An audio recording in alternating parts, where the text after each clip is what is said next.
Homework दिया था वो हो गए questions. NCERT back exercise 4 numericals किए या नहीं किए? किए? ऑनेस्टली किए? हो गए? कोई डाउट नहीं आया? नहीं किए इसका मतलब डाउट आना चाहिए था, है? चलिए कोई बात नहीं। तो अब स्टार्ट करेंगे हम लोग few numericals based on Raoul's, ठीक है? तो आपको कौन सा फॉर्मूला मैंने बोला था जो आपको ध्यान में रखना है? क्या था? P total is equal to P1 not x1 plus P2 not x2, ठीक है? तनिष आप कल नहीं आए थे तो ये सीख लीजिए, this is the Raoult's law. P1 is equal to P1 not x1, ठीक है? P1, what is P1? बोलिए।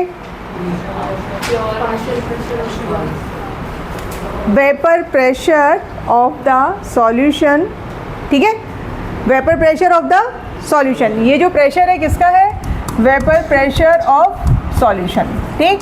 And what about this P1 not? Vapour pressure of pure liquid. And what is x1?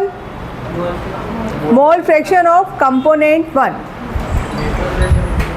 Vapour प्रेशर मतलब बताइए भाई, कौन help करने वाले हैं आपके कलीग को? क्या होता है वेपर प्रेशर? बोलो। Pressure exerted on the vapour on the container wall. जोर से बोलो, उनको नहीं समझा। सो बेसिकली वोलेटाइल लिक्विड रहता है, तो after it vaporises the pressure exerted by that vapour on the walls of the container.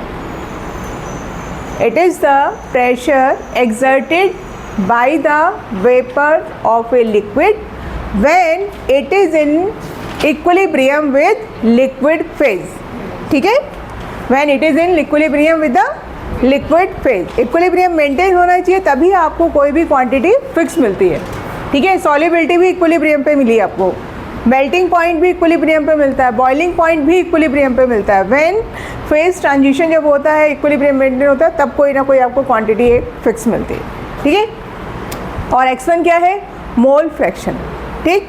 चलिए तो पहले एक सिंपल क्वेश्चन ताकि आपको आइडिया आ जाए किस तरह से करना है, क्या है।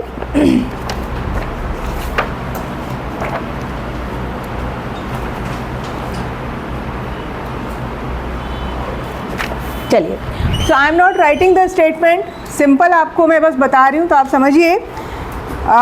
We are having solution of benzene, ठीक है, विच इज 0.78 ग्राम प्लस टॉल्वीन, ठीक है, विच इज 0.92 ग्राम, ठीक है? स्टेटमेंट क्या रहेगा? 0.78 gram benzene is mix with 0.92 ग्राम टॉल्वीन, ठीक है? टॉल्वीन समझिए, बेंजीन के ऊपर क्या लगा हुआ है? CH3 ग्रुप, ठीक है? ये आपने मिक्सचर लिया, ठीक है? फिर क्या मेंशन है आपको? P0 C6H6 which is 400 mm of Hg, ठीक है? इधर आपको दिया है P0 टॉल्वीन का, C6H5 CH3 200 mm of Hg, ठीक है? ये आपको सब डेटा गिवन होगा क्वेश्चन में। Then what you have to do, आपको क्या फाइंड करना है? Number 1, okay, now write, calculate number 1 partial pressure या vapour pressure of benzene and toluene, ठीक है? Second, total vapour pressure, total vapour pressure, okay? And third, you can find mole fraction in vapor phase। कल last में मैंने आपको बताया था y1 करके, ठीक है? तो ये तीनों काम आपको करने हैं।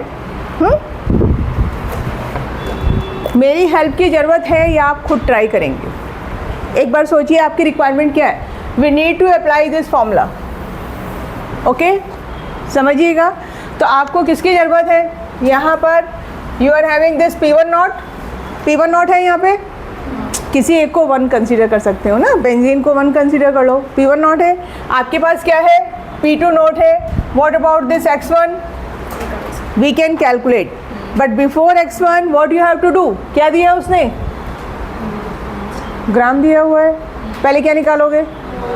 Number of moles, then find the mole fraction.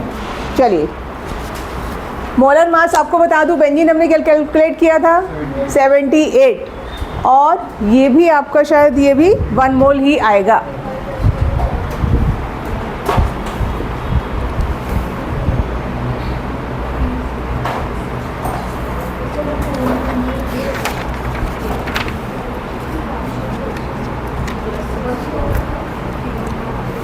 One mole नहीं आएगा, 0.01 मोल आएगा, है ना.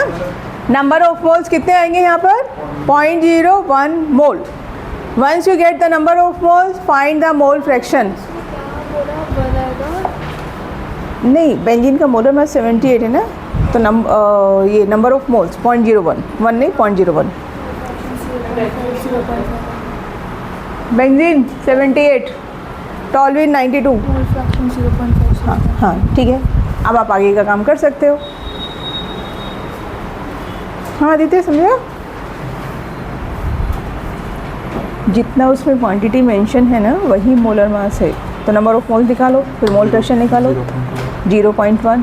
अब आप मोल फ्रैक्शन निकालो, कितना आएगा? हाँ दिनेश, मोल फ्रैक्शन का फॉर्मूला होता है number of moles of one component upon total number of moles. ठीक है, तो 0.01 टोटल दोनों में 0 पर तो 0.02 हो गया. हाँ ठीक है ना, तो आप निकालो, करो कैलकुलेट करो, फैन चलना चाहिए. तो एक्स में कितना हो जाएगा? 0.01 अपॉन, हाँ जी बच्चे, हाँ 0.01 आएगा. उल्टा कर दिया ना point, amount in gram upon molar mass. कहाँ हो ये? पिछले साल भी ये सब सीखा था, फिर गलती क्यों हो रही है ये? Amount in gram upon molar mass, उस हिसाब से तो आपको बहुत ज़्यादा आएगा. हाँ भाई,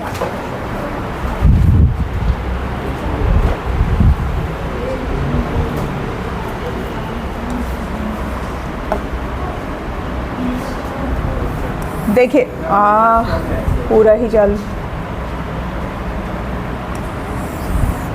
हाँ जी, NC6H6 कितना आ रहा है?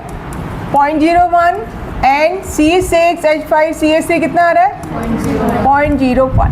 ठीक है, तो यहाँ पर मोल फ्रैक्शन क्या हो जाएगा? N1 कर लो तो कितना हो गया? 0.01 अपॉन 0.02, तो बेसिकली 0.5. ठीक है, दूसरे का भी क्या हो जाएगा? 0.5. अब इसके ऊपर अगर हम बात करें partial pressure of each component, तो बेंजीन के केस में आप पहले फॉर्मूला लगा दीजिए, PC6H6 इक्वल टू क्या हो जाएगा? P0 इंटू X1, तो 400 इंटू 0.5, क्या मिला आपको आंसर? 200. ऐसे ही आप किसका निकालेंगे? टॉलविन निकालिए. कितना है? 200 इंटू 0.5 कितना हो गया? 100. यूनिट्स लिखनी है सबको, अभी मैंने नहीं लिखी है बट आगे आप यूनिट्स लिखते जाइए. mm of Hg. ठीक है, नाउ द P टोटल क्या हो जाएगा? 300. आसान है क्वेश्चन, अगर वो फॉर्मूला पकड़ के चल रहे हो सिंपली मतलब you can do it. 300 mm of Hg. ठीक है, P टोटल ये हो गया. Now you have to find the mole fraction in vapour phase. ये जो मोल फ्रैक्शन है ये सॉल्यूशन का है. वेपर फेज में मोल फ्रैक्शन अलग भी हो सकता है. क्या फॉर्मूला था? Y1 is equal to total pressure. चलिए निकालिए, कितना आएगा? Y C6H6 कितना है पार्शियल प्रेशर इसका? 100 नहीं, 200 अपॉन क्या हो जाएगा? 300. ठीक है, तो कितना मिला ये आपको? 2/3. और दूसरा कितना आ जाएगा? 1/3. आप कैलकुलेट करेंगे तो भी वही आएगा, और नहीं भी करेंगे 1 से इसको माइनस कर दीजिए तब भी आपका आंसर वही आएगा 1/3. ठीक है, समझ में आया? क्वेश्चन समझ में आया सबको? चलिए एक और क्वेश्चन. ऐसे ही आपको मैं डेटा दे रही हूँ, फिर आप ट्राई कीजिए।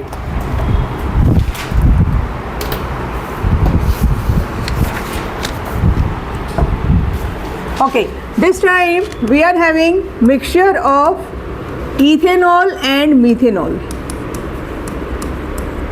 Ethanol plus methanol. ठीक है, ethanol is again 0.92 gram, methanol 0.32 gram. Question समझ में आ रहा है? स्टेटमेंट लिखने में बहुत टाइम जाता है, इसलिए मैं आपको सिर्फ डेटा बता रही हूँ।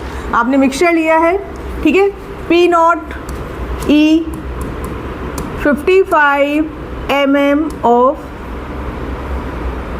Hg, 55 mm of Hg and P naught M, P naught M का मतलब मीथेनॉल का P naught, this is 50 mm of Hg। ठीक है, कैलकुलेट क्या करना है, वही तीनों क्वांटिटी आपको कैलकुलेट करनी है जो आपने फर्स्ट क्वेश्चन में किया था। Number 1 partial pressure of each, ठीक है। Second total pressure, total vapour pressure. Third mole fraction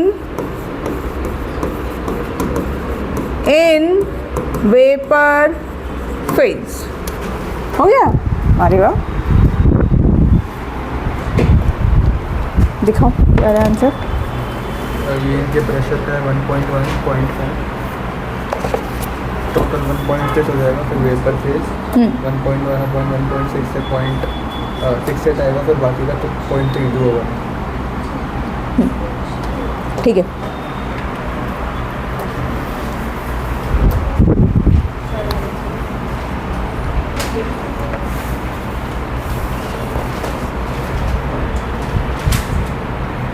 NCERT है भी। एक क्वेश्चन तब तक आप बाकी लोग कर रहे हैं, तब तक आप इसमें से करो। मेरा चैप्टर 2 है। हाँ, ये पुरानी बुक कहाँ से आ गई आपके पास? Second hand. हाँ, ये अच्छा किया, क्योंकि ज़रूरत पड़ जाएगी पहले वाली की भी कभी ना कभी।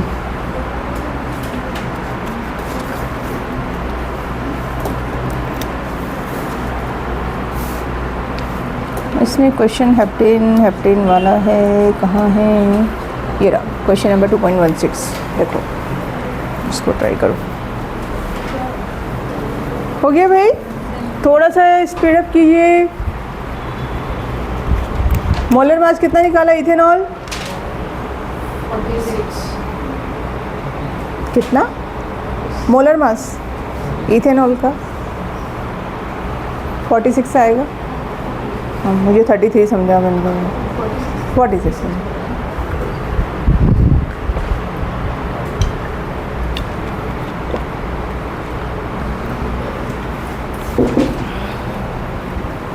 आपको समझ में आ रहा है क्या करना है? नंबर ऑफ मोल्स निकालेंगे पहले, दोनों के नंबर ऑफ मोल्स निकालो, फिर मोल फ्रैक्शन निकालो और फिर वो फॉर्मूला अप्लाई करेंगे। ठीक है, करिए। हाँ भाई, हो रहे हैं? करिए करिए करिए। हाँ बेटा,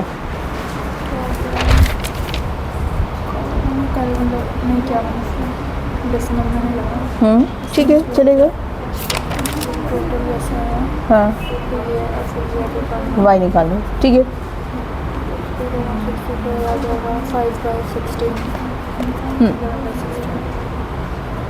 ठीक है, 0.3 समथिंग आएगा ये ना, तो दूसरे का फिर आप 1 में से माइनस कर सकते हो।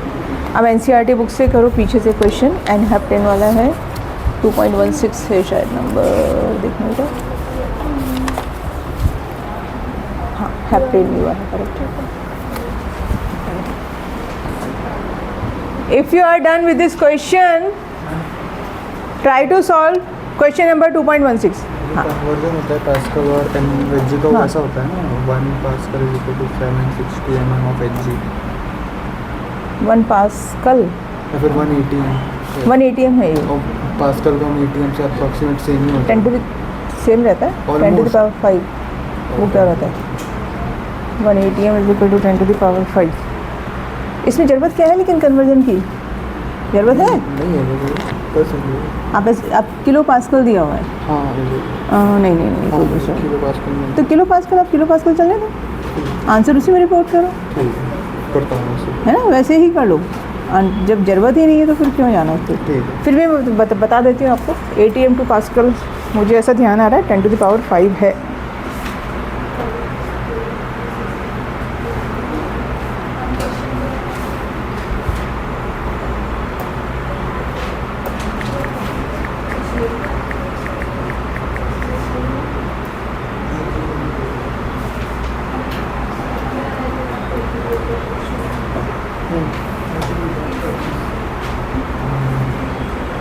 वन पॉइंट फाइव इतना, 0.5 इतना।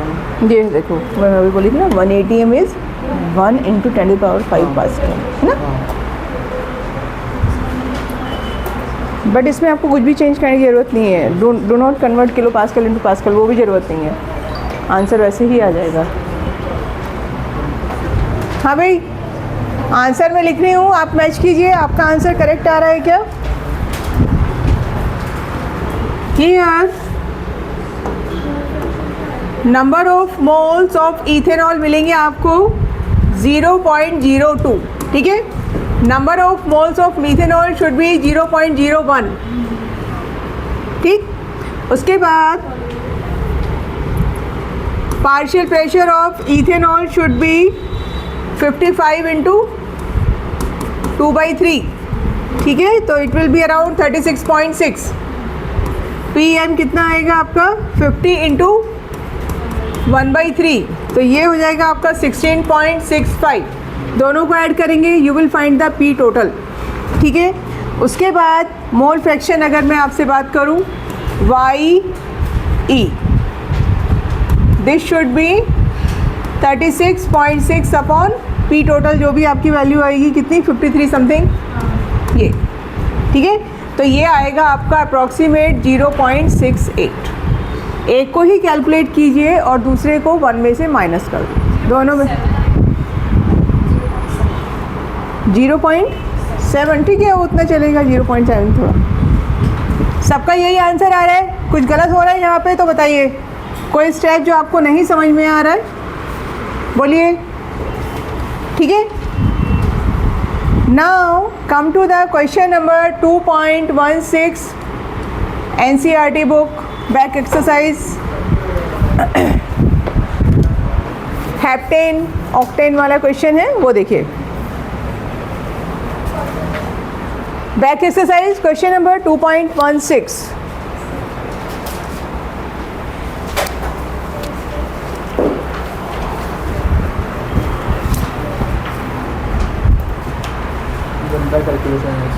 लंबा कैलकुलेशन है, अच्छा थोड़ा ट्राई करना है तो कर सकते हो, अप्रॉक्सीमेट कर लीजिए।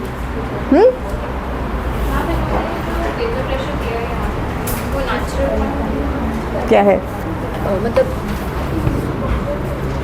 Heptane octane forms ideal solution, this the vapour pressure of the two liquid, 2.16। हाँ, of the two components are this. ये अलग अलग, ये प्योर वाला है, तो मतलब ये जो वो नॉट वाले, हाँ नॉट वाला है ये, ठीक है। उसने लिखा ना वेपर प्रेशर ऑफ द, ठीक है, ये प्योर वाला है। और आपको क्या उसने फिर मिक्सचर दिया हुआ है, बाकी की कहानी आपको करनी है। क्या पता क्या करना है इसमें? What will be the vapour pressure of a mixture, हाँ, P टोटल निकालना है यहाँ पे। In this case also you have to find the P total. Question number 2.16 आप आपको अगर क्वेश्चन समझ में आ रहा है ठीक है, अगर अभी सॉल्व करना चाहते हैं अभी करिए, नहीं तो घर पे कर लेना। मैं आगे बढ़ती हूँ, फिर घर पे ट्राई करेंगे, हाँ ठीक है, घर पे कर लीजिएगा। इसमें कैलकुलेशन थोड़ा आपको लगेगा, मैंने जो क्वेश्चन दिए थे वहाँ कैलकुलेशन बहुत कम था, है ना। तो आपको अप्लाई करना आया, फॉर्मूला समझ में आया क्या चीज़ है, क्वेश्चन सॉल्व करने का तरीका क्या है, क्वेश्चन पढ़ते जाइए एंड ऊपर आपको लिखना होता है given and write down all the data mention in the question. पहला काम ये करना है। बोर्ड में आपको रिप्रेजेंटेशन के मार्क्स मिलते हैं, ऐसे खिचड़ी मत बनाइएगा, प्रॉपर आप लिखिए। फॉर्मूला लिखने के अलग मार्क्स हैं आपके, यूनिट लिखने के अलग मार्क्स हैं, आप जो वैल्यूज़ पुट करते हैं फॉर्मूले में करेक्ट, उसके अलग मार्क्स हैं, और आप करेक्ट आंसर फाइंड करते हैं उसके अलग मार्क्स हैं। ठीक है। तो हर स्टेप में होती है, मतलब जो आपकी मार्किंग होती है, तो ऐसा नहीं है कि आप कोई गड़बड़ कर गए तो आपके सारे नंबर कट जाएंगे, लेकिन आपका तरीका अच्छा होना चाहिए, समझ में आना चाहिए एग्जामिनर को कर क्या रहे हो। ठीक है, चलो तो हेनरीज लॉ भी समझ में आ गया। हेनरीज लॉ के क्वेश्चन रह गए हैं, करेंगे फिर उनको बाद में, जब शीट सारी करनी है अपने को जो आपने खोली हुई थी, तो उसमें भी न्यूमेरिकल्स बहुत मिल जाएंगे।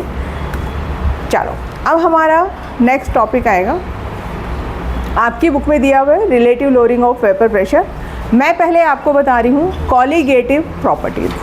ठीक है, तो अभी आप हेडिंग डालेंगे व्हाट कॉलीगेटिव, नहीं, कॉलीगेटिव प्रॉपर्टी से पहले तो अपने को आइडियल सॉल्यूशन करना है। सॉरी, इसको अभी नहीं कर सकते, पहले आप हेडिंग डालेंगे आइडियल सॉल्यूशन।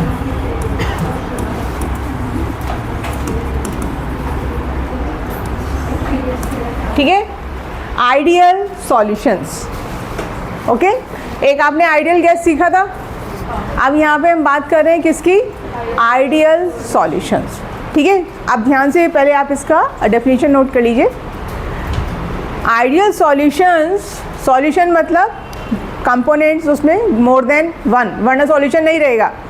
समझ रहे हैं आप बात, मिक्सचर होना चाहिए 2 या 3 कंपोनेंट्स का। तो ideal solution follow Raoult's law, ideal solutions follow Raoult's law over the range of concentration. Ideal solutions follow Raoult's law over the range of concentration.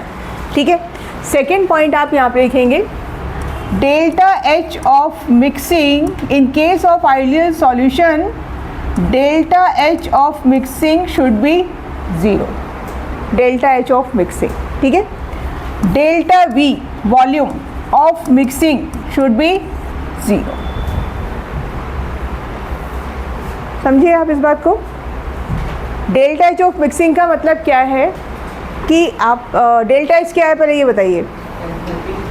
Enthalpy है ना, एंथैल्पी मतलब साइन आपको क्या मिल सकता है, इधर नेगेटिव और पॉजिटिव, यानी एक्सोथर्मिक हो सकता है और क्या हो सकता है, endothermic. But if we are talking about ideal solution, delta H of mixing should be 0, neither exothermic nor endothermic। ठीक है, समझ में आई ये बात। सॉल्यूशन का क्या होना चाहिए, डेल्टा एच ऑफ मिक्सिंग आपका क्या होना चाहिए, 0 होना चाहिए। Second delta we, delta we का मतलब चेंज इन वॉल्यूम। मान लीजिए आपने 10 ml 2 सॉल्यूशन लिए, 10 ml A लिया, 10 ml B लिया, and when you are mixing these two, the volume should be exact 20 ml, है ना। बहुत सारे केसेस में ऐसा नहीं होता है, एग्जैक्ट 20 नहीं होता है, या तो हो जाएगा आपका 19.8 या हो जाएगा 20.2 या 3। ऐसे बहुत मेजर चेंज नहीं होता कि 20 का 25 हो गया, it's not like that, but exact 20 नहीं होता है मोस्ट ऑफ द केसेस में। But if we are talking about ideal solution, change in volume should be 0।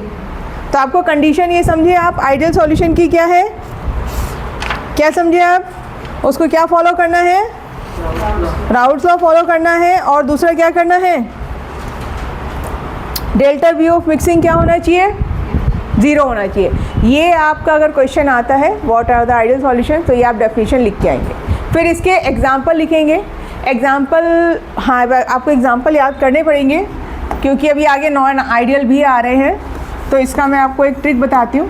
When ever the molar mass is nearly same, तो वो क्या बनाते हैं आपके आइडियल सॉल्यूशन। जैसे है आपका बेंजीन एंड टॉल्यूइन, ये क्या है आपका, ये फॉर्म करेगा आइडियल सॉल्यूशन।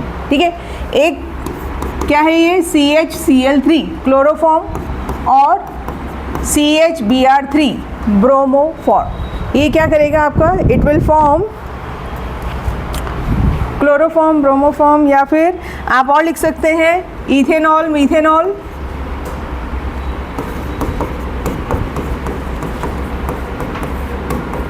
ठीक है, और एग्जाम्पल लिखिए C2H5Cl प्लस C2H5Br, ठीक है। N-हेक्सेन, इसको कट कर दीजिए, आई am not sure about it, इसको हटा दीजिए क्लोरोफॉर्म ब्रोमोफॉर्म वाले को। N-हेक्सेन प्लस N-हेप्टेन, ठीक है। C2H4Br2 प्लस C2H4Cl2, देखो, ठीक है। तो यहाँ पर आपको क्या चीज़ ध्यान रखनी है अभी, क्योंकि और जब चीज़ें पढ़ेंगे तो अभी तो याद कर लेंगे, फिर बाद में कन्फ्यूज़न क्रिएट होता है जब बहुत सारी चीज़ें पढ़ लेते हैं, राइट। तो यहाँ पर आप ध्यान रखिए नेचर कैसा होना चाहिए, सेम, ठीक है। जैसे यहाँ पर आप या तो पोलर नेचर है, ठीक है, या तो आप क्या लेंगे, पोलर नेचर। जैसे आप ये देखिए पोलर है, N-हेक्सेन N-हेप्टेन कैसा रहेगा, polar non polar, non polar organic, है ना। बेंजीन टॉल्यूएन कैसा रहेगा, नॉन पोलर। तो आप ऐसा सॉल्यूशन बना रहे हैं जिनका नेचर कैसा है, सेम, और मोलर मास नियरली सेम। तो दो कंडीशन आपको अपने याद रखने के लिए, पोलर नॉन पोलर नेचर, दोनों का कैसा होना चाहिए, सेम नेचर चाहिए, ऐसा नहीं पोलर नॉन पोलर मिलाओगे तो मिक्स होगा। वाटर और ऑयल मिक्स होता है, क्यों नहीं मिक्स होता है, एक पोलर है और एक क्या है, नॉन पोलर। मिक्सिंग किसकी होगी, जो सेम होंगे, है ना। दोस्ती किसकी होगी, माइंडसेट कैसा होना चाहिए, सेम होना चाहिए। हर किसी से आपकी दोस्ती होती है, नहीं होती, जो आपकी फ्रिक्वेंसी जिससे मैच कर गई उससे। वैसे ही है सॉल्यूशन किसका बनेगा, सेम नेचर और मोलर मास नियरली सेम, ठीक है। तो एक तो ये कंडीशन है, और दूसरा क्या है, मोलर मास कैसा होना चाहिए आपका, नियरली सेम, ठीक। ओके, तो फर्स्ट कंडीशन जो हमने आइडियल सॉल्यूशन की बात की थी कि it must follow Raoult's law over all the concentration P1 not x1 plus P2 not x2। तो जो आपका फर्स्ट स्टेटमेंट है, what is the meaning of that statement. चलो, अगर मैं बेंजीन टॉल्यूएन का ही एग्जांपल लेती हूँ, आप इनको किसी भी रेशो में मिक्स कर दीजिए, कितना भी बेंजीन और कितना भी अमाउंट क्या लीजिए, टॉल्यूएन, वो हमेशा क्या फॉर्म करने वाले हैं, ideal solution. Over the range of concentration, आप अलग अलग कॉन्सेंट्रेशन में भी मिक्स करेंगे तब भी वो कैसे बिहेव कर रहे हैं, एज एन आइडियल सॉल्यूशन, ठीक है। और जब भी आप दोनों को मिक्स करेंगे तो कौन सी कंडीशन आपको मिल रही है, डेल्टा एच क्या होना चाहिए, ज़ीरो। ना आपका जो टेस्ट ट्यूब है वो ना तो वार्म होनी चाहिए और ना ही कोल्ड होनी चाहिए। डेल्टा वी ऑफ मिक्सिंग का मतलब समझ में आया, change in volume is zero. Exact volume 10 ml लिया है तो एग्जैक्ट 20 रहेगा सॉल्यूशन का, ठीक है। और पी टोटल का वैल्यू हमेशा क्या रहेगा, सेम। दोनों के जो भी आपने क्वेश्चन सॉल्व किए वो सारी कंडीशन आपकी फुलफिल होनी चाहिए, ठीक है। अब थोड़ा सा इसको और मैं आपको एलेबोरेटेड वे में बता रही हूँ कि ये कंडीशन कैसे आ रही है, ठीक है। चलिए इसको थोड़ा सा समझेंगे।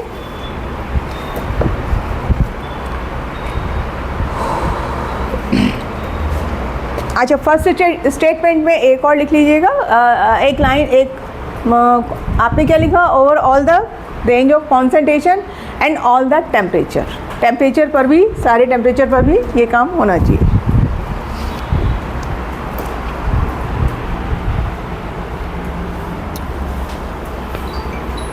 देखिए,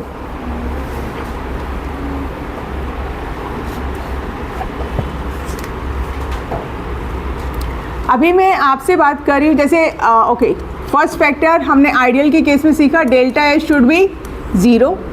सेकेंड हमने सीखा delta V of mixing should be zero, ठीक है। Third factor I am explaining you on the basis of interaction, ठीक है। फोर्थ अभी लिखिए, थर्ड में एक्सप्लेन कर रही हूँ, डेल्टा एस ऑफ मिक्सिंग। अब ये डेल्टा एस की कहानी है, जेई वाली कहानी है, ये आपका बोर्ड में कम पूछते हैं, बुक में दिया हुआ भी नहीं है। डेल्टा एस क्या था, थर्मोडायनेमिक्स याद कीजिए, एंट्रोपी। कौन से प्रोसेस स्पॉन्टेनियस होते हैं जिसमें एंट्रोपी क्या होना चाहिए, पॉजिटिव, है ना। क्या होना चाहिए, एंट्रोपी पॉजिटिव। तो यहाँ पर delta S of mixing should be greater than zero, यानी क्या होना चाहिए, पॉजिटिव। ग्रेटर देन ज़ीरो का मतलब पॉजिटिव ऑलवेज। ये सब कंडीशन है आपकी फॉर आइडियल सॉल्यूशन। एक और फिफ्थ, अब आप मुझे बता सकते हैं इजीली, डेल्टा है जी, अगर आपका एस पॉजिटिव है तो डेल्टा जी क्या रहेगा? नेगेटिव। ठीक है, तो डेल्टा जी क्या होना चाहिए आपका? लेस देन 0 या फिर नेगेटिव। इसमें से आपको बोर्ड में एमसीक्यू क्वेश्चन पूछ सकते हैं। ठीक है, अब हम बात करेंगे इंटरेक्शंस की। चलो देखिए क्या हो रहा है। मान लीजिए आपने सॉल्यूशन लिक्विड ए और लिक्विड बी मिला के आपने फॉर्म किया ए बी सॉल्यूशन। ठीक है, समझिए आप क्या किया आपने? A B solution, ideal solution बन रहा है। ओके, अब क्या होगा जब आप ए की, अगर मैं आपसे बात करूं तो ऐसे तो है नहीं कि you are taking only one molecule. कितने मॉलिक्यूल लेने हैं? बहुत सारे, कुछ अमाउंट आप लेंगे। मान लीजिए 10 ml लिया है तो उसके अंदर तो बहुत सारे मॉलिक्यूल्स रहेंगे, तो वो मॉलिक्यूल्स का अपना इंटरेक्शन रहेगा। ठीक है, तो अगर मैं इसको ऐसे दिखाऊं कि ए का अपना इंटरेक्शन है, ऐसे बहुत सारे इंटरेक्शन है ए की, ऐसे ही क्या रहेगा? बी के इंटरेक्शन है, राइट? ओके, क्या है? बी के इंटरेक्शन है। ए और बी को अगर बॉन्डिंग करनी है, before the new bond forms they have to break their own interaction. ये बात समझे आप? हाँ, ठीक है ना? क्या होगा? पहले इनके अपने इंटरेक्शंस क्या करने पड़ेंगे? ब्रेक करने पड़ेंगे। Breaking of bond is exothermic, endothermic? Endothermic. क्या है? एंडोथर्मिक। मैं ऐसे एक नंबर के हिसाब से ले रही हूँ। मान लीजिए ए का इंटरेक्शन ब्रेक करने के लिए 10 जूल एनर्जी लग रही है। क्लियर? ठीक है, बी के भी बॉन्ड्स आपको ब्रेक करने हैं। कितना एनर्जी लग रहा है?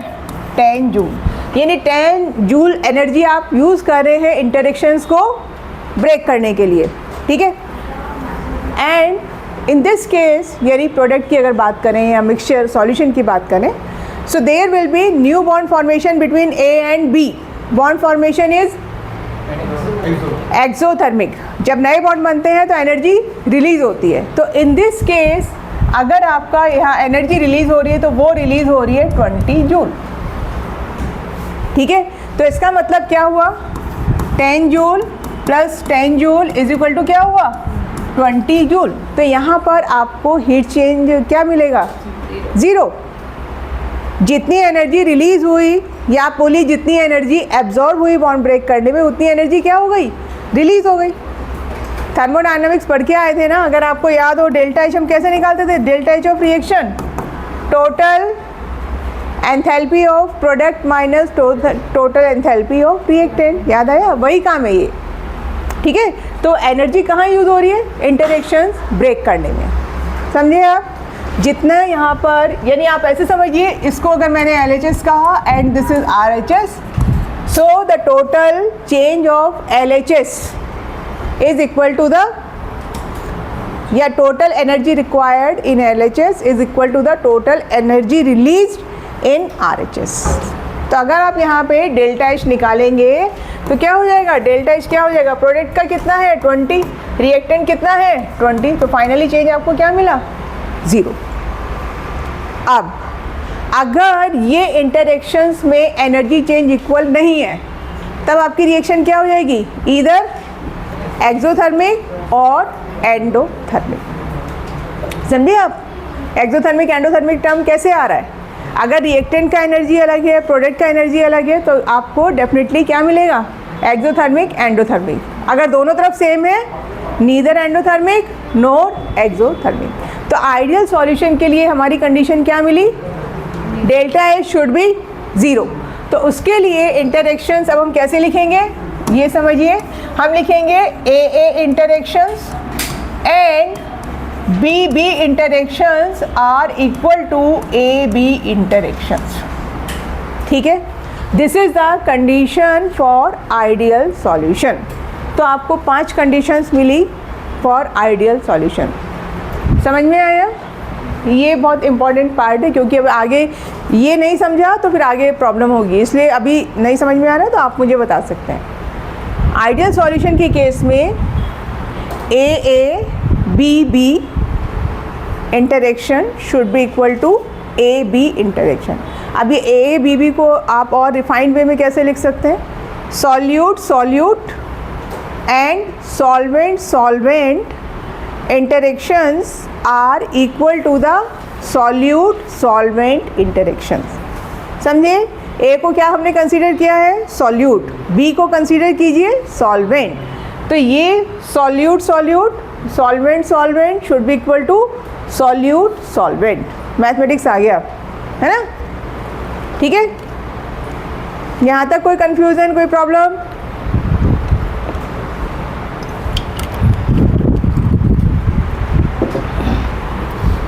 चलो भाई आगे बढ़े। आइडियल सॉल्यूशन समझ में आ गए? आइडियल सॉल्यूशन के केस में हमेशा कौन सी कंडीशन मिलेगी? P T is equal to P one not X one nought plus P two not X two nought. हर जगह किसी भी कॉन्सेंट्रेशन में मिक्स कर लो, उसके अलावा ये सब कंडीशंस मिलेंगी। अब आते हैं हम रियल सिचुएशन पर। सारे सॉल्यूशंस आपके आइडियल सॉल्यूशन नहीं होते, तो अब नेक्स्ट हेडिंग लगेगा आपका नॉन आइडियल सॉल्यूशंस। ठीक है, नेक्स्ट क्या है आपका? Non ideal solution. Non ideal solutions कौन से हो गए? एक लाइन में लिख लीजिए, which do not follow the above conditions. भाई जो आइडियल नहीं है वो क्या बचेगा? Non ideal. यानी क्या होगा? Delta H of mixing is not equal to 0। ठीक है, नॉन आइडियल सॉल्यूशन। ठीक है, पहली चीज़ क्या लिखेंगे? अगर एग्जाम में लिखने के लिए आता, अभी तो आप समझ ही गए हैं, आइडियल याद करोगे तो नॉन आइडियल सब उसका उल्टा चल रहा है। Do not follow Raoult's law. ठीक है, इसका मतलब P T is not equal to P one not X one plus P two not X two. पहली कंडीशन नॉन आइडियल के लिए फॉलो ही नहीं कर रहे हैं। ठीक है, second, delta H of mixing is not equal to 0। Delta V of mixing is not equal to 0। यानी वहाँ पर एग्जैक्ट वॉल्यूम नहीं रहेगा, या तो थोड़ा सा उससे क्या रहेगा, बढ़ेगा या फिर थोड़ा सा घटेगा। ठीक है, यहाँ तक समझे? आप लोगों ने क्वेश्चन नहीं करा वॉल्यूम कैसे घट बढ़ सकता है। मुझे लगा था किसी का तो क्वेश्चन आएगा, ऐसा कैसे हो सकता है बोलो? It is all related to interactions. Molecules में अगर इंटरेक्शंस नहीं है, जिसको आप लाइक नहीं करते हैं, you want to be away from that, right? तो मॉलिक्यूल्स दूर रहते हैं तो थोड़ा सा वॉल्यूम आपका इंक्रीज होता है। ये है कहानी। ठीक है, इंटरेक्शंस अच्छे हैं, स्क्वीज हो गए तो थोड़ा ऐसा बहुत ज़्यादा डिफरेंस नहीं आता है, बट एग्जैक्ट 20 ना हो के कुछ 19 पॉइंट समथिंग ऐसा रहेगा। चलो, तो ये कंडीशन समझे आप नॉन आइडियल। नॉन आइडियल होते हैं अब आपके 2 टाइप के। ठीक है, कौन से 2 टाइप? एक तो क्या होगा, जो राउल्ट्स लॉ से पॉजिटिव डेविएशन शो करेंगे। आप ऐसे समझो ये राउल्ट्स लॉ है, ये मेरा पेन है ना, यानी जो भी सॉल्यूशन है उसको ही कंडीशंस फॉलो करनी है। अब आए नॉन आइडियल, वो कंडीशन फॉलो नहीं कर रहे हैं, यानी स्ट्रेट लाइन में नहीं चल रहे, या तो वो ऊपर जाएंगे या फिर कहाँ जाएंगे, नीचे जाएंगे। यही तो तरीका है, ये लेफ्ट जाएंगे राइट जाएंगे वॉटेवर। तो जो राउल्ट्स लॉ से ज़्यादा चल रहे हैं, ऊपर चल रहे हैं, पॉजिटिव डेविएशन, जो नीचे चल रहे हैं नेगेटिव डेविएशन। कहने का मतलब there are 2 type of non ideal solutions जो क्या शो करते हैं, पॉजिटिव डेविएशन। किससे डेविएट हो रहे हैं, राउल्ट्स लॉ से। Positive deviation from Raoult's law, negative deviation from Raoult's law. दोनों कैसे हैं, नॉन आइडियल सॉल्यूशन। अब आपको मैं कंपैरेटिव स्टडी बता रही हूँ तो आपको बहुत आसानी से समझ में आ जाएगा। ठीक है, राउल्ट्स लॉ का ग्राफ याद है, कल हमने सीखा था, है ना, वो हमने एक लेटर एक्स बनाया था बस वो। अब उसमें थोड़ा सा और अपने को चेंज करना पड़ेगा। चलिए, तो अब आप क्या करेंगे, आपकी जो नोटबुक है उसमें बीच में एक लाइन ड्रॉ कर लीजिए या पेज फोल्ड कर लीजिए, वॉटेवर जो आपको सूट करे, और आपको मैं तरीका बता रही हूँ क्या करना है।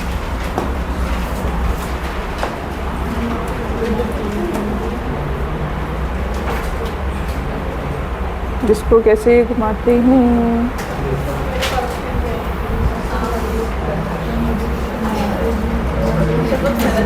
इसमें लाइन नहीं आती थी क्या?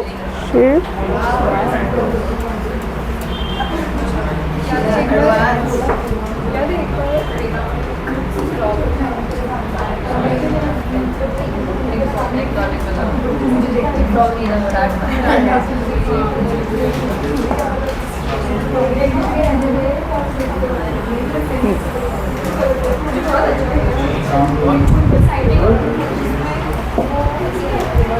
चलो भाई, ठीक है, मौका मिल गया बात करने का। क्या करने वाले हैं भाई? क्या क्या सीखा ये बताओ ज़रा। आज क्या सीखा अभी तक?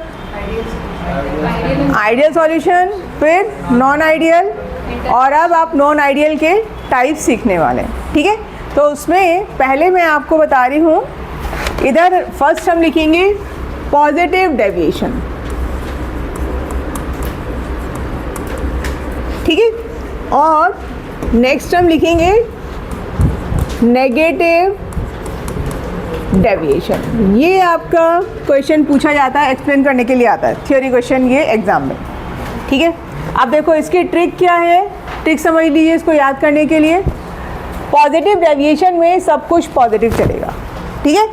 पॉजिटिव डेविएशन में everything is greater than zero. Ideal में क्या था, सब जीरो चल रहा था ना, यहाँ सब कुछ क्या आएगा, ग्रेटर देन जीरो। तो फर्स्ट अगर आप लिखेंगे for positive solution which are showing positive deviation, P total is greater than, क्या हो जाएगा, P1 नॉट X1 होना क्या चाहिए था, इक्वल, साइन क्या मिल रहा है, ग्रेटर देन, ठीक है। तो ये ध्यान रखिएगा, यहाँ पर क्या हुआ, P1 not X1 plus P2 not X2, ठीक है। उधर क्या हो जाएगा, नेगेटिव वाले में, बोलो पूर्वा क्या होगा, यहाँ सब कुछ नेगेटिव जाएगा, है ना। तो इन this case what will you get, PT is smaller than P1 not X1 plus,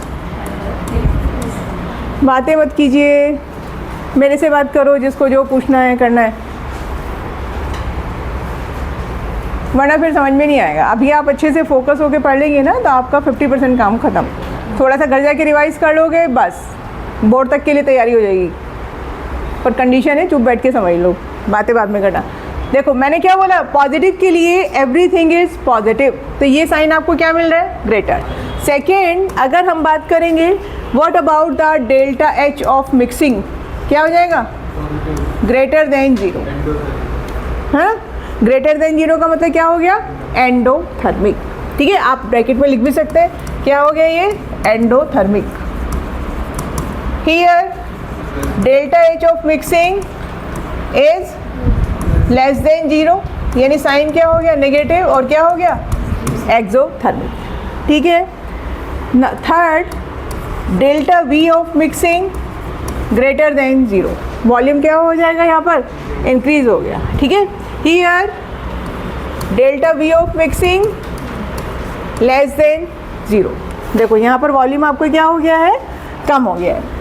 और जो पॉइंट हमने डेल्टा S और डेल्टा G वो कॉमन है, delta S positive for both, delta G negative for both, ठीक है, वो कॉमन चल रहा है। लिखना चाहें आप लिख लीजिए। Fourth, delta S of mixing कैसा होना चाहिए, ग्रेटर देन जीरो, ठीक है। And delta G of mixing than zero, ये दोनों पॉइंट आपके कैसे हैं, यहाँ पर ये सेम है, ठीक है, वेदर इट इज़ पॉजिटिव और नेगेटिव डेविएशन, ठीक है। ओके, नेक्स्ट हम बात करेंगे मॉलिक्यूलर इंटरेक्शंस। मॉलिक्यूलर इंटरेक्शंस का मतलब AABB वाली जो हमने बात करी थी, यहाँ पर फिर कैसा रहेगा, पॉजिटिव। इसका मतलब AA and BB interactions are greater than AB interactions, ठीक है। लिखिए AA and BB interactions are greater than AB interactions। Board में A को रिप्लेस करेंगे किससे, सॉल्यूट से, तो आप इसको क्या लिखेंगे, solute solute and solvent solvent. लिखना चाहे तो अभी लिख लीजिए, क्या लिख सकते हैं इसी को, solute and solvent interactions are greater than solute solvent interactions.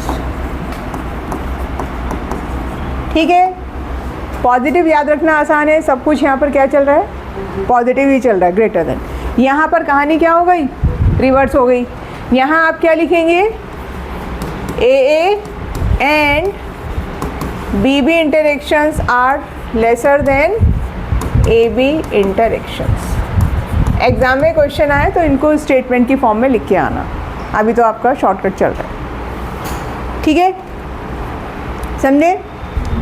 चलो आगे बढ़े। अब हम ड्रॉ करेंगे ग्राफ, ठीक है। दोनों केस में आपके ग्राफ जैसे हमने राउंड सर्कल किया था,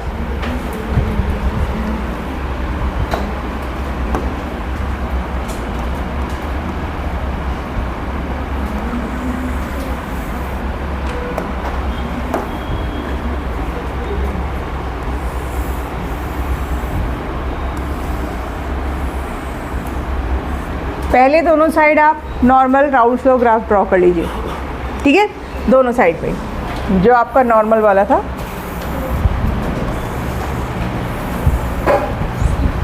ठीक है, क्या करना है, एक लाइन आपकी इधर आपको क्रॉस बनाना है। आप स्केल से बनाइएगा, मैं तो मेरा हैंड से चल रहा है तो इसलिए थोड़ा लाइन ये हो रही है, टेढ़ी हो रही है, ठीक है। फिर सेकेंड ये और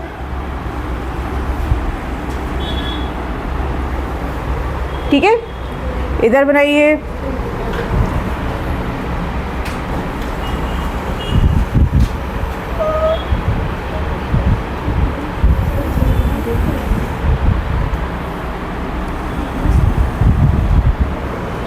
देखो भाई, ठीक है, यहाँ पर क्या लिखना था, याद है कुछ? अपूर्वा बोलो, यहाँ क्या लिखेंगे, क्या लिखेंगे, क्या, यही मैं पूछ रही हूँ, क्या कल सीखा था ये ग्राफ, P1 नॉट है ना। यहाँ पर क्या लिखेंगे, P1 नॉट और नीचे क्या हो जाएगा, x1 इज इक्वल टू 1, ठीक है, और x2 इज इक्वल टू क्या हो जाएगा 0। सिद्धार्थ इधर क्या लिखना है, P2 नॉट और इधर नीचे x1 is equal to 0, x2 is equal to 1, ठीक है। और ये वाली जो लाइन है ये क्या शो कर रही है, P टोटल। जो आपने P1 नॉट और P2 नॉट को लाइन से कनेक्ट किया है, that line is showing P total, ठीक है। आइए यहाँ पर भी P1 नॉट, P2 नॉट, x1 is equal to 1, x2 is equal to 0, x1 is equal to 0, x2 is equal to 1, ठीक है। अब क्या हो रहा है समझो, आप ग्राफ कैसे ड्रॉ करेंगे, हो गया, इतना कर लिया सब लोगों ने। शुरू करूँ मैं आगे का, देखिए, this is positive deviation. Positive का मतलब मैंने क्या बोला था, सब कुछ पॉजिटिव चल रहा है, ठीक है। तो यहाँ पर हम जो एक्सपेक्ट कर रहे थे कि स्ट्रेट लाइन जाएगा, ये ना जाके ये थोड़ा सा ऐसे चलेगा आपका, ये देखिए ऐसे, ठीक है। हाँ, ये कर्व यानी जाना था ये ग्रीन लाइन, वो जा रहा है वो किस हिसाब से, येलो और वाइट मिक्स हो गया ये, ठीक है। ऐसे ही दूसरे वाला आपका कैसे चलेगा, ये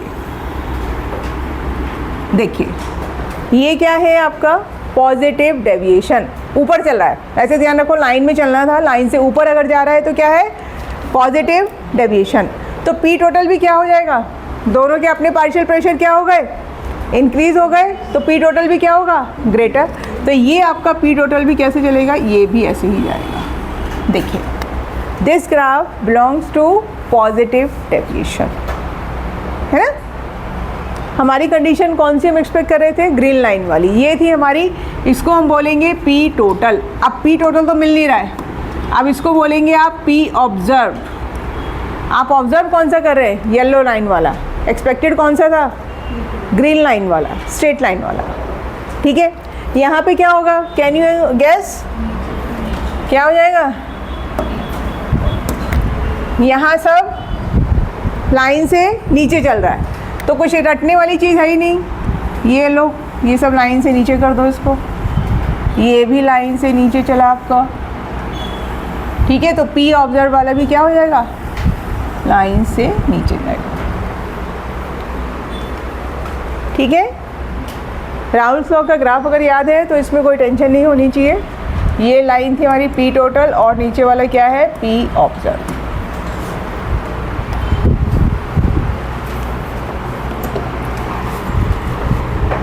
ठीक है भाई, अब इसके कुछ एग्जाम्पल लिखेंगे और उसका मैं आपको याद करने का तरीका बताती हूँ क्या है।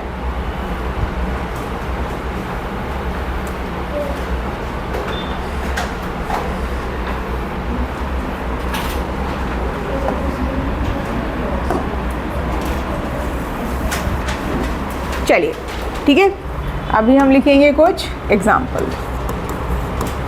ठीक, एग्जाम्पल कैसा है कि इसका ट्रिक क्या है, अगर आपने polar plus non polar mix किया है, पोलर प्लस नॉन पोलर को आपने मिक्स किया है, तो that will form non ideal solution with positive deviation. Polar non polar, क्योंकि उनके नेचर ही क्या हो रहे हैं, मैच नहीं हो रहे। वाटर है, वाटर ऑयल के साथ क्यों जाना चाहेगा, ये वाइस वर्सा। वाटर अपने में हैप्पी है, इसका मतलब क्या हुआ, वाटर वाटर के इंटरेक्शंस, ऑयल के अपने इंटरेक्शंस, वो दोनों अपने में खुश हैं। They don't want to form new bonds. तो इसका मतलब AA interaction and BB interactions are greater than the AB interactions. ये कंडीशन आपने सीखी है। ठीक है, तो जैसे अब इसके एग्जांपल लिखेंगे, बोलिए। आपने पोलर में लिया वाटर और इसको मिक्स कर दिया किसके साथ, बेंजीन के साथ। आप और भी कुछ नॉन ले सकते हो, CCl4 ले सकते हो। ठीक है, आपने क्या लिया, वाटर प्लस CCl4, कैसे हैं, नॉन पोलर। क्या शो करेंगे, पॉजिटिव डेविएशन। ठीक है, नेक्स्ट आइए, अल्कोहल प्लस बेंजीन, ये फिर से पोलर नॉन पोलर। ठीक है, C2H5OH प्लस टॉल्वीन। तो जहाँ भी आप कॉम्बिनेशन देख रहे हैं किसका, पोलर एंड नॉन पोलर, तो वहाँ पर क्या हो जाएगा, पॉजिटिव डेविएशन। ठीक है, इन this case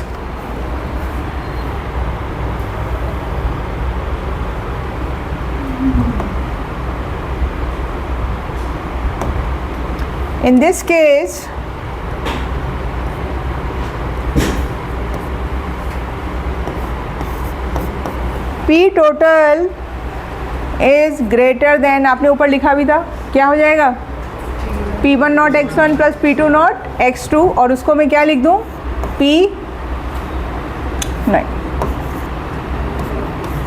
P1 not x1 plus P2 not x2।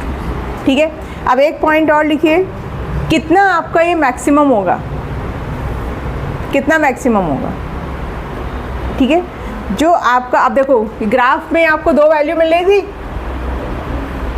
कितना मिल रहा था, P1 not and P2 not, कौन सा ग्रेटर वैल्यू है, P1 नॉट। तो जो आपका P टोटल है वो P1 नॉट से आपका ग्रेटर नहीं होगा। ठीक है, यानी हम लिखेंगे P total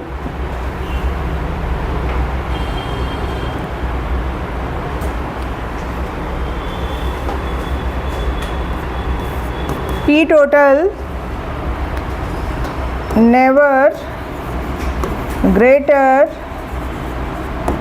than the maximum P not value. अब वो चाहे PA का हो या PB का हो, समझे आप, P टोटल उससे ज़्यादा नहीं जाएगा। हाँ हाँ, ये बात समझे, ग्राफ में आपका ज़रूरी नहीं है हमने से P1 को हमने ग्रेटर लिया है, कुछ केसेस में PB भी ग्रेटर हो सकता है, तो ये बात ठीक है। अब आते हैं किसकी बात, नेगेटिव। नेगेटिव वाले के एग्जांपल लिखेंगे, इसका भी आपको ट्रिक बता रही हूँ, ठीक है। एग्जांपल यहाँ पर क्या ध्यान रखना है आपको,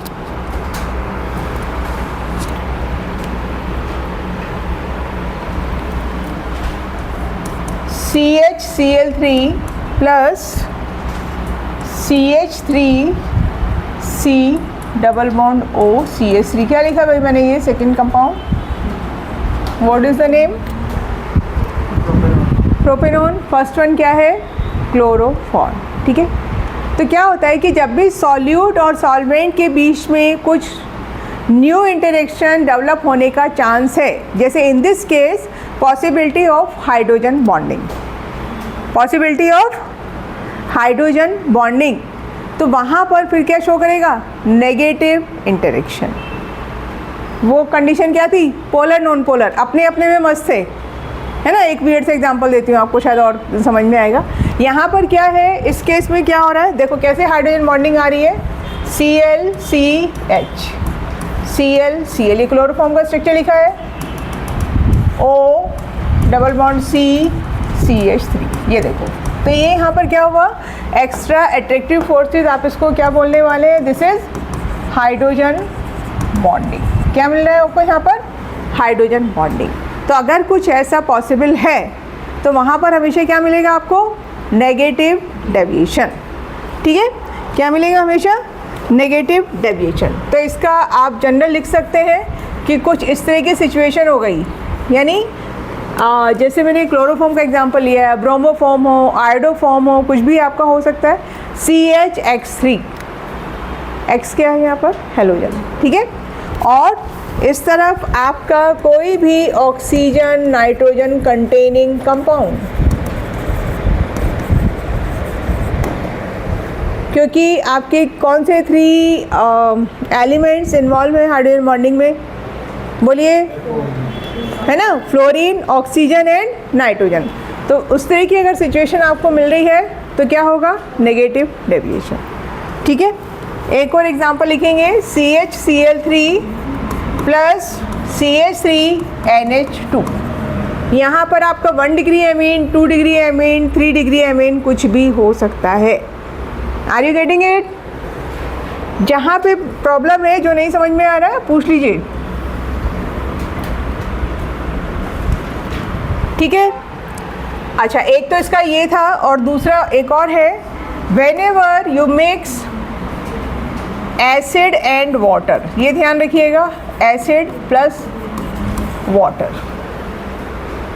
ठीक है। एसिड में मतलब मिनरल एसिड्स की बात करेंगे, HCl plus water, HNO3 plus water, H2SO4 plus water, H3PO4 plus water, वो सारे क्या शो करते हैं, नेगेटिव डेविएशन। 2 तरीके बताए मैंने आपको, बाद में आपके सामने जब एग्जाम्पल लिखे होंगे, कैसे MCQ क्वेश्चन आते हैं, आप find the pair which forms ideal solution, तो उस समय कन्फ्यूजन क्रिएट होता है, या find the pair of solution which find the pair which forms non ideal solution. Non ideal में भी नेगेटिव कौन सा है, पॉजिटिव कौन सा है, तो याद रखने का तरीका समझे। आइडियल का क्या कंडीशन बोली थी मैंने, सेम नेचर, इक्वल मोल, लगभग बराबर का मोलर मास, थोड़ा तो डिफरेंस रहेगा।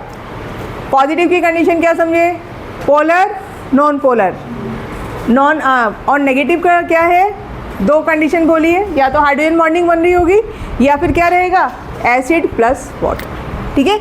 ये कंडीशन से आप आइडेंटिफाई कर सकते हैं। तनिष्क इधर ध्यान दीजिए, तो आप क्या कर सकते हैं, HCl plus water, HNO3 plus water, H2SO4, HI लीजिए, ठीक है। यहाँ पर क्या हो जाएगा आपका P टोटल, इसका मतलब यहाँ पर क्या हुआ, P total is lesser than the P1 not x1 plus P2 not x2। लिख लीजिए उसको, मुझे यही डाउट हो रहा था, यही काम हो गया। ठीक है, तो ये समझे आप लोगों को। तो इसमें भी पी टोटल कभी लोअर वैल्यू और पी नॉट के नीचे नहीं रह सकता। हाँ, इसमें भी सब कुछ वैसा ही है। ठीक है, जो P ऑब्जर्व है that will never be lower than the lower value of P not. ठीक है,